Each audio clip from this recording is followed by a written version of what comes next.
Ona, Ha. kecha Rossiyada Qobiljonni so'yib, pichoq bilan o'ldirib ketdi. Ko'rdingizmi? Ko'rdim, rosa siqildim. Qobiljonning joyi jannatda bo'lsin. Muhammad payg'ambar babam kutib olsin. Xudoyo firdavs jannatlarda bo'lsin. Siqilib yuragim sochib dolina chiqib ketdi. Qobiljonni nimaga unaqa qiladi? Farishtaday bolani nimaga unaqa qilar ekan? Bizlar tojik, o'zbek qonimiz bir. Qobiljon o'g'lim jannatlarda Xudoyim Allohimning jamolini birga ko'raylik. O'g'iljonim mening. Kasal bo'lib qoldim. Qobiljon o'g'lim ko'z oldimga kelaveradi.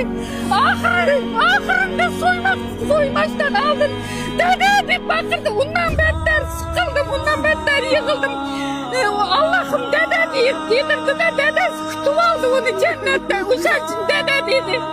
Qobiljon o'g'lim, men senga meni ko'rib turibsan, senga firdavs jannatlarni tilayman o'g'lim, jonajon